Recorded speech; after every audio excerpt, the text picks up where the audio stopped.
Elle est en concert ce soir à l'Arena de Genève avant de s'envoler pour les États-Unis. La version américaine de son album Chaleur humaine sort cette semaine.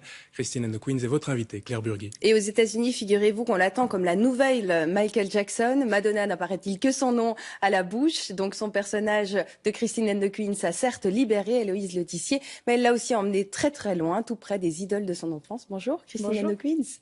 Alors, adulée par Madonna, présentée comme la nouvelle Michael Jackson, ça va? Vous arrivez à garder la tête froide?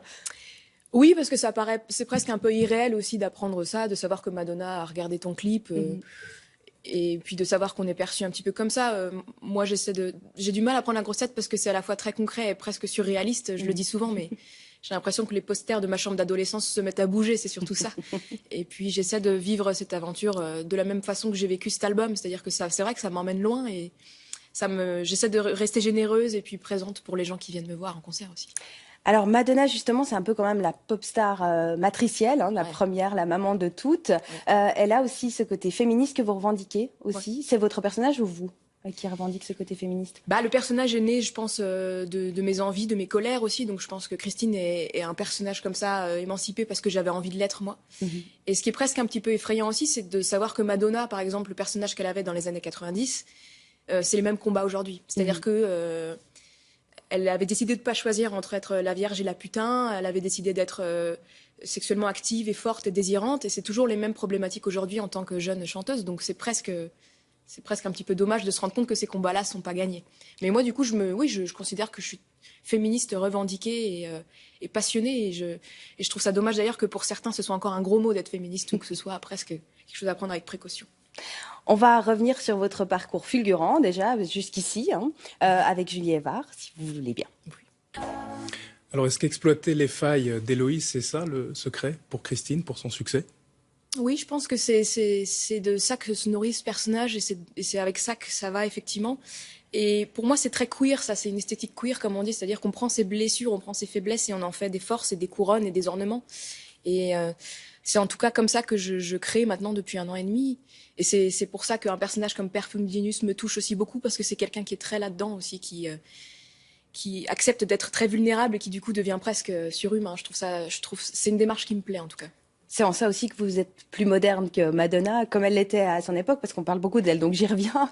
C'est le côté cuir, justement, aussi, d'accoler à votre nom les Queens. C'est quelque chose que vous revendiquez, cette question du genre, et comment vous êtes d'ailleurs habillée en costume, comme toujours, et en mocassin. Oui, c'est devenu un petit peu mon uniforme, le personnage déteint sur le reste de ma vie, et c'est tant mieux d'ailleurs. Mais oui, c'est le fait aussi de se libérer du genre, je crois.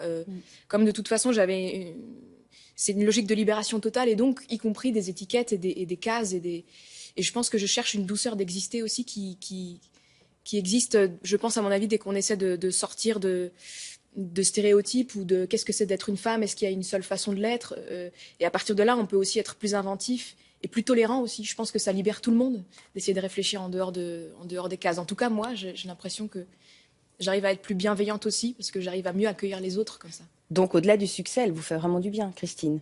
Ouais, je pense que ça m'a d'abord sauvé moi. Et puis d'ailleurs, quand j'ai fait cet album, je l'ai fait sans réfléchir à une logique commerciale. Je l'ai fait pour être contente de cette œuvre-là. Et puis ensuite, tout ce qui s'est passé, ça a été vraiment inattendu. Donc je suis très contente qu'elle ait pu pas se sauver. Je sais pas si elle a sauvé des gens, mais que ce personnage ait pu résonner. Et puis je trouve ça bien qu'il soit contagieux. Il y a des gens qui viennent aussi me dire, ma Christine à moi, elle m'a permis de faire ça. Et je trouve ça joli que ça devienne le prénom d'une émotion qui appartienne à tout le monde aussi. L'album sort donc en version US, on en a parlé. Il y a 2 titres inédits, un avec un rappeur qui est merveilleux, mais dont je ne sais pas prononcer le nom. On va en regarder quelques notes. Comment il s'appelle? Alors, il s'appelle Tunji IG. Moi-même, j'ai répété le nom. D'accord, ça fait plaisir. Eh bien, un extrait. MC Christine, ça pourrait être possible. Non, mais le rap, ça vous tenterait aussi? Je suis une fan revendiquée de hip-hop américain. J'en écoute énormément, même en écrivant Saint-Claude, j'écoutais beaucoup de Kendrick Lamar, donc j'adore ça. Après, alors, je pense que je franchirai pas le step de rapper moi-même parce que je pense pas que je suis une bonne rappeuse. C'est-à-dire que j'ai essayé chez moi. Ça donne quoi? Vous voulez pas nous montrer qu'est-ce que ça donne? Non, je pense que ma carrière serait ruinée en direct à la télévision.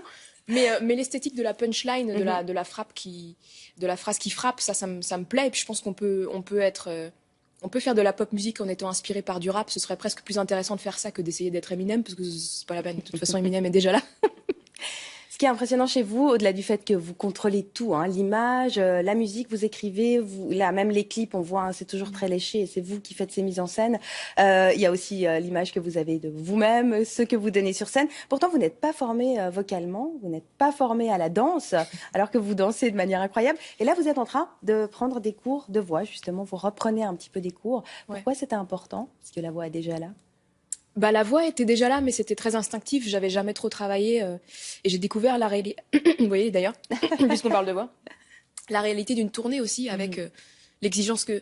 Enfin, j'ai un paradoxe aussi, c'est que je suis très do it yourself et en même temps sur scène, je m'autorise aucun repos, c'est-à-dire que je chante non-stop et en même temps je danse et je veux pas quitter la scène même 30 secondes. Enfin, donc je reste dans l'arène beaucoup, c'est le cas de le dire, parce que ce soir je suis à l'Arena, mais et j'ai découvert aussi qu'on pouvait perdre sa voix, qu'il fallait entrer dans une logique d'être un athlète aussi, de se préparer à la scène et de se préserver.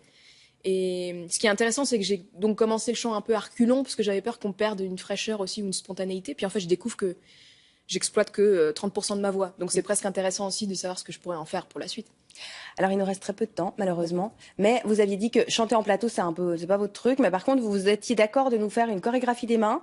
Mais il fallait qu'on siffle. Moi, je propose que ce soit Marc qui siffle. Ça donner un support musical. Oui. On peut tous siffler. On siffle. On peut tous siffler, mais qu'est-ce qu'on siffle? C'est le seul truc auquel je pense. Hein, c'est bien. C'était bien. Ça vous a plu? En tout cas, ce soir à l'Arena, ce sera bien mieux parce que ce sera tout chorégraphié. Merci en tout cas, Christine pour cette chorégraphie des mains de 2 secondes. Et merci pas Marc d'avoir sifflé avec moi. Donc on remercie tout le monde, Christine, Héloïse et Claire. Merci à tout le monde.